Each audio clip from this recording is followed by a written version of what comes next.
प्रेम आणि जेवण यामध्ये समानता काय आहे? उत्तर: अति झाल्यास रिझल्ट एकच असतो, उलट्या.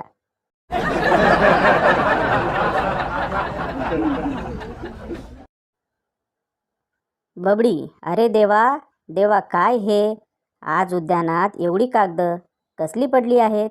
बंड्या: अगं, काल पालिकेने निवेदन नाही का वाटली, उद्यानात कचरा करू नये म्हणून?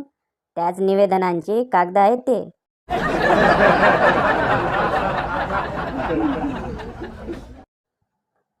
संता आणि बंता तुरुंगातून पळून गेले आणि थैल्यामध्ये लपून बसले.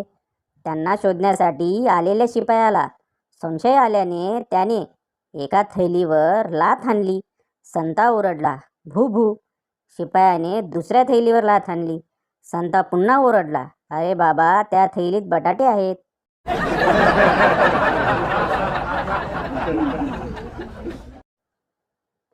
बायको: आता का पलंगाखाली लपता? बाहेर या, नाहीतर डोकंच फोडते तुमचं.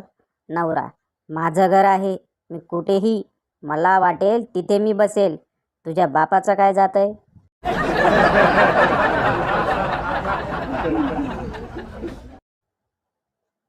बायको: रमा नेहमी सांगते की तिचा पती समजूतदार पुरुष आहे. नवरा: अशक्य, समजूतदार पुरुष कधी पती बनतच नाही.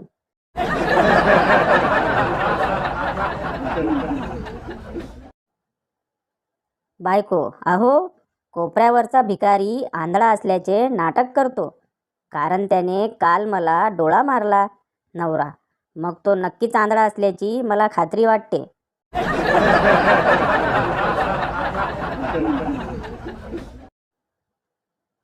लेंडारे आणि पेंढारे बऱ्याच वर्षांनी एकत्र भेटले. पेंढाऱ्यांनी लेंडाऱ्यांची चौकशी करताना सहज विचारलं, पेंढारे: काय हो, तुम्हाला मुलं किती? लेंढारे: 14. पेंढारे: बापरे, 14 मुलं? सरकारी कुटुंब नियोजनवाले कधी आले नाहीत का तुमच्या घरी? लेंढारे: आले होते ना, पण त्यांना वाटले इथे शाळा भरली, गेले परत.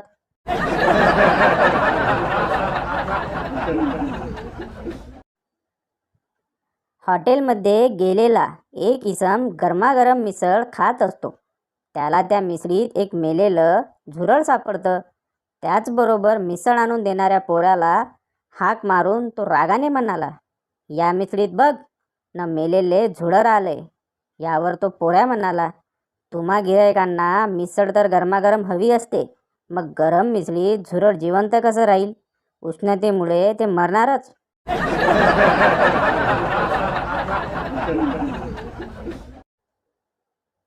गंपू आणि त्याची बायको इच्छापूर्ती करणाऱ्या विहिरीवर जातात. गंपू डोळे मिटून काहीतरी पुटपुटतो आणि विहिरीत एक नाणं टाकतो. काही होतंय का ते बघण्यासाठी त्याची बायको विहिरीत वाकून बघते आणि तोल जाऊन आत पडते. गंपू म्हणतो, खरोखरच ही इच्छापूर्ती विहीर आहे.